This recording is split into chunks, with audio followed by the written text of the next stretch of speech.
அனைவருக்கும் வணக்கம். Welcome to Lotus NEET biology Tamil YouTube channel. So நான் போடுற வீடியோ உங்களுக்கு பிடிச்சிருந்தா வீடியோவை மறக்காமல் சப்ஸ்கிரைப் பண்ணுங்கள்.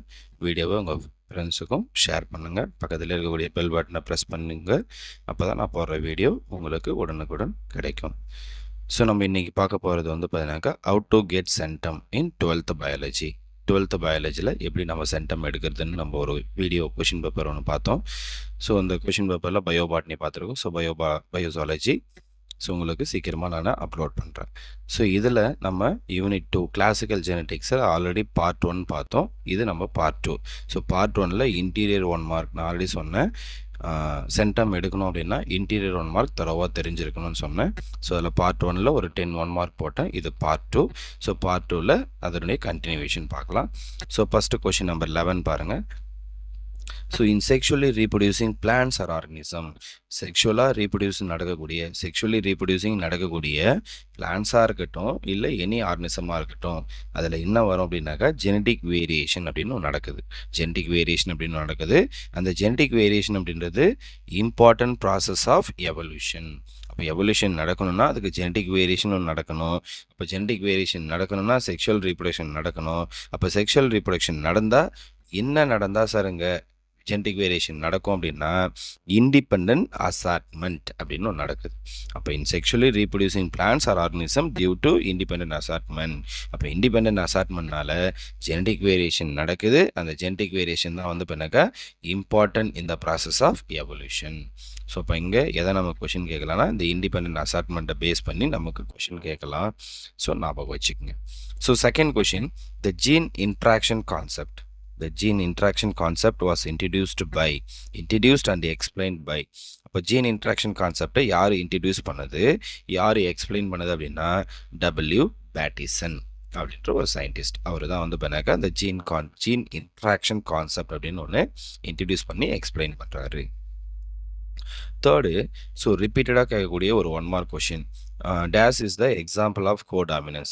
கோடாமினன்ஸுக்கு எது எக்ஸாம்பிள் அப்படின்னு ரிப்பீட்டடாக கேட்டுக்கிட்டே இருக்கக்கூடிய ஒரு கொஷின். ஸோ இதில் நமக்கு 3 எக்ஸாம்பிள்ஸ் இருக்கும். Red and white flower of camellia. அப்போ கேமலியா அப்படின்னு ஒரு பிளான்ட்டு, அதில் ரெட் ஃப்ளவராக இருக்கட்டும் ஒயிட் ஃப்ளவராக இருக்கட்டும், இது ரெண்டுமே கோடாமினன்ஸ்க்கான example. Second, inheritance of sickle cell anaemia. அப்போ நம்முடைய ஹீமோகுளோபின் ஆர்பிசியில் கூடிய ஆர்பிசி பிளட்டில் கூடிய ஹீமோகுளோபின் மாலிகுலில் வரக்கூடிய அந்த சிக்கிள் செல் ஹீமோகுளோபின். ஸோ இதுவும் கோடாமினன்ஸ்க்கான ஒரு example. Third, ABO blood group system in human being.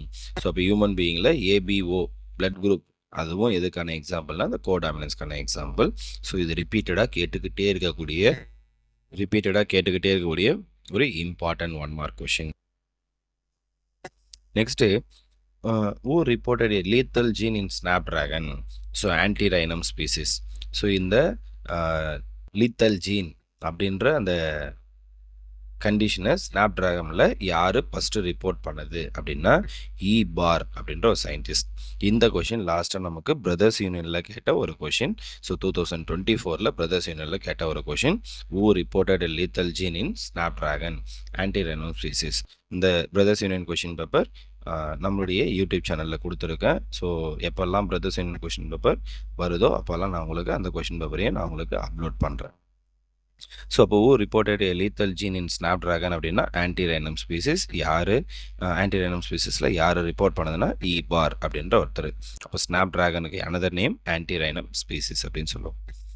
The first experiment on polygenic inheritance was demonstrated.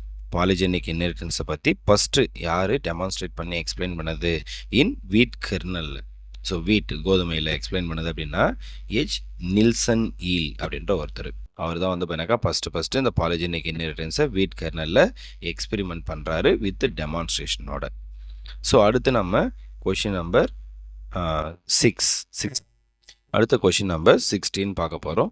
இதுக்கு பண்ணாக்கா நம்ம புக்கில் இருக்கக்கூடிய நம்முடைய ஸ்டேட் போர்டு புக்கில் இருக்கக்கூடிய ஒரு 2 டேபிளோ காலம் பார்க்க போகிறோம். ஸோ ஃபர்ஸ்ட் ஒன் பண்ணாக்கா intragenic interaction, second one intergenic interaction. அது என்ன சார் இன்ட்ரா அப்படின்னா, இப்போது ஒரு செல் இருக்குது. இது ஒரு வீடு இருக்கு. இந்த வீட்டுக்குள்ள 2 பர்சன் இருக்காங்க. ஸோ இது பர்சன் ஏ, இது பர்சன் பி. அப்போ ஒரு வீட்டுக்குள்ள இருக்கக்கூடிய இந்த 2 பர்சனுக்கு இடையில இன்ட்ராக்ஷன் நடந்தா அதுக்கு பேரு இன்ட்ரா. அப்போ இன்ட்ரான்னா உள்ள அப்படின்னு அர்த்தம். அப்போ இன்டர் அப்படின்னா என்ன சார்னா பிட்வீன் த டூ. அப்போ இது ஒரு வீடு, இது ஒரு வீடு. அப்போ இந்த இடத்துல எக்ஸ் அப்படின்னு ஒரு பர்சன் இருக்காங்க, இந்த இடத்துல ஒய் அப்படின்னு ஒரு பர்சன் இருக்காங்க. இந்த எக்ஸுக்கும் ஒய்க்கும் இருக்கக்கூடிய 2 பர்சனுக்கு இடையில நடந்தா, சரியா, 2 டிஃப்ரெண்ட் பர்சனுக்கு இடையில நடந்தா அதுக்கு பேர் இன்டர்னா இடையில. அப்போ ஒரே வீட்டுக்குள்ள கூடிய 2 பர்சனுக்கு இடையில நடந்தா இன்ட்ரா. ஒரே இடத்துல கூடிய 2 வீட்டுக்கு இடையில 2 வீட்டில் இருக்கிற வேற வேற பர்சனுக்கு இடையில நடந்தா இன்டர். அப்போ இதை பேஸ் பண்ணி தான் நமக்கு 1 மார்க் கொஷின் கேட்குறாங்க. ஸோ அதுக்கான கண்டென்ட்டை நம்முடைய புக்கில் இருந்தே. ஸோ நம்ம பார்க்க போகிறது வந்து என்னக்கா, ஃபஸ்ட்டு இன்ட்ராஜெனிக் இன்ட்ராக்ஷன். ஸோ இது பேஜ் நம்பர் 43 இருக்குது. ஸோ இங்கே வந்து பார்த்தீங்கன்னாக்கா நமக்கு வந்து பண்ணாக்கா ஒரு 2 எக்ஸாம்பிள்ஸ் கொடுத்துருக்காங்க. Incomplete dominance, codominance. Incomplete dominance வந்து பண்ணாக்கா ஃப்ளவர்ஸ் கலர் இன் மிராபிலிஸ் ஜலாபாலையும் பண்ணியிருக்காங்க, flower colour in snapdragon antirrhinum ஸ்பீசிஸ்லையும் பண்ணியிருக்காங்க. ஸோ இது ரெண்டுத்துக்குமே இருக்கக்கூடிய ஃபீனோடைபிக் கேரக்டர். அப்போ ஃபீனோடைபிக் ரேஷியோனா என்ன சார்னா, it is a observable character. So பார்த்த உடனே சொல்லக்கூடிய கேரக்டர்ஸ் தான் என்ன பேர்னா ஃபீனோடைபிக் ரேஷியோ அப்படின்னு பேர். ஸோ அப்போ இந்த phenotypic ratio incomplete dominance Mirabilis ஜலாபாவுடைய ஃப்ளவர் கலராக இருக்கட்டும், இல்லை ஸ்னாப் ட்ராகனுடைய ஃப்ளவர் கலராக இருக்கட்டும், ரெண்டுத்துக்குமே சேம் ரேஷியோ 1:2:1, 1:2:1. அப்போது what is the phenotypic ratio of incomplete dominance அப்படின்னு 1 மார்க் கேட்டாங்கன்னா 1:2:1. அது ஃப்ளவர் கலராக மிராபிலிஸ் ஜலாபாவாக இருக்கட்டும், இல்லை ஃப்ளவர் கலரின் ஸ்னாப் ட்ராகன் ஸ்பீசிஸாக இருக்கட்டும், ரெண்டுத்துக்குமே சேம் ரேஷியோ தான். நெக்ஸ்ட் நம்ம பார்க்க போகிறது கோ டாமினன்ஸ். ஆல்ரெடி நம்ம கோ டாமினன்ஸ்க்கான எக்ஸாம்பிள்ஸை பற்றி சொல்லிட்டு இருந்தோம். ABO blood group system in human. இப்போ கோ டாமினன்ஸ்க்கான பினோடைபிக் ரேஷியோ என்னென்னா 1:2:1 தான். அப்போ இன்கம்ப்ளீட் டாமினன்ஸாக இருக்கட்டும், கோ டாமினன்ஸாக இருக்கட்டும், ரெண்டுத்துக்குமே பினோடைபிக் ரேஷியோ 1:2:1 தான். மறக்காதீங்க, இதிலிருந்து கண்டிப்பாக நமக்கு 1 மார்க் வரலாம். அடுத்து நம்ம பார்க்க போகிறது வந்து பார்த்தீங்கன்னாக்கா இன்டர்ஜெனிக் ஆர் நான் அல்லிலிக் இன்ட்ராக்ஷன் அப்படின்னு சொல்லுவோம். ஸோ இதில் நம்ம ஃபஸ்ட்டு பார்க்க போகிறது வந்து பார்த்தீங்கன்னாக்கா டாமினன்ட் எபிஸ்டைசிஸ்.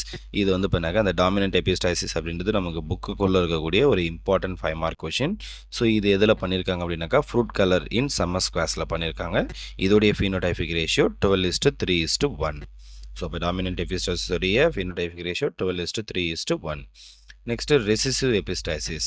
ஸோ இதில் பண்ணியிருக்காங்க, இதில் எக்ஸாம்பிள் அப்படின்னாக்கா flower colour of antirrhinum species.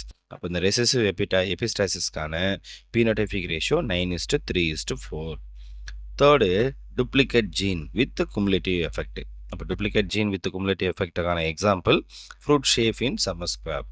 So இங்கே சொன்னது ஃப்ரூட் கலர், ஸோ இங்கே சொல்கிறது ஃப்ரூட்டோடைய ஷேப்பு. அப்போ duplicate gene with cumulative எஃபெக்ட்டுக்கு phenotypic ratio 9:6:1. So next complementary gene. இப்போ காம்ப்ளிமெண்ட்ரி ஜீனுக்கான example flower colour in sweet pea. So sweet pea அப்படின்னு சொல்லுவாங்க. ஸோ அதில் ஃப்ளவர் கலர். ஸோ இந்த காம்ப்ளிமெண்ட்ரி ஜீனுக்கான எக்ஸாம்பிள் 9:7. நெக்ஸ்ட்டு வந்து பார்த்தீங்கன்னாக்கா சப்ளிமெண்ட்ரி ஜீன். ஸோ இந்த சப்ளிமெண்ட்ரி ஜீனுக்கு எது எக்ஸாம்பிள் அப்படின்னா கிரெயின் கலர் இன் மெய்ஸில் கிரெயின் கலர் அப்படின்னு சொல்லுவோம். இதுக்கான ஃபீனோடைபிக் ரேஷியோ 9:3:4. ஸோ அடுத்தது வந்து பார்த்தீங்கன்னாக்கா inhibitory gene. So leaf colour in rice plant. அப்போ இனிபிட்ரி ஜீனுக்கான example leaf colour in rice plant. So இதுக்கான ratio 13:3. Next duplicate gene seed capsule shape fruit shape in shepherd's purse capsella bursa pastoris அப்படின்னு சொல்லுவோம். இதுதான் இதுக்கான example, duplicate ஜீனுக்கான example. இதுக்கான ratio 15:1. நல்லா ஞாபகம் வச்சுன்னு இங்கே இருக்கிறது டூப்ளிகேட் ஜீன் மட்டும் 15:1. இங்கே இருக்கிறது duplicate gene with cumulative effect. Duplicate gene with cumulative எஃபெக்ட்னு கேட்டால் 9:3:1. டூப்ளிகேட் ஜீன் மட்டும் கேட்டாங்கன்னா 15:1. இதே மாதிரி நமக்கு பாலிஜெனிக் இன்ஹெரிட்டன்ஸ்னு ஒன்று இருக்கும். அப்போ அந்த பாலிஜெனிக் இன்ஹெரிட்டன்ஸுக்கான எக்ஸாம்பிளும் அதுக்கான ஃபீனோடைபிக் ரேஷியோவும் 15:1 தான். அப்போ இது இல்லாமல் அடிஷ்னலாக வந்து பார்த்தீங்கன்னாக்கா டை ஹைப்ரிட் கிராஸ் அப்படின்னு ஒன்று இருக்கும். டை ஹைப்ரிட் கிராஸ் இதுக்கான ரேஷியோ 9:3:3:1. ஸோ இது புரிஞ்சிருக்கும்னு நினைக்கிறேன். இந்த 2 டேபிளோ காலம் அலாங் வித் இதோட வந்து பார்த்தீங்கன்னாக்கா நமக்கு கொஷின் நம்பர் ஒரு 18 கொஷின் ஆகுது. இன்னொரு 2 பேஜ் 3 பேஜ் இருக்குது. ஸோ இதுக்கான இன்டீரியர் கொஷினும் அடுத்த வீடியோ சீரீஸில் பார்ப்போம். இதுக்கு ஃபஸ்ட் அந்த 10 1 மார்க்கான வீடியோ லிங்க்கை வந்து பண்ணாக்கா டிஸ்கிரிப்ஷனில் தரேன், வேணும்னா பார்த்துக்க. வீடியோ பிடிச்சிருந்தா சப்ஸ்கிரைப் பண்ணுங்கள், உங்கள் ஃப்ரெண்ட்ஸுக்கும் ஷேர் பண்ணுங்கள். Thank you, all the best.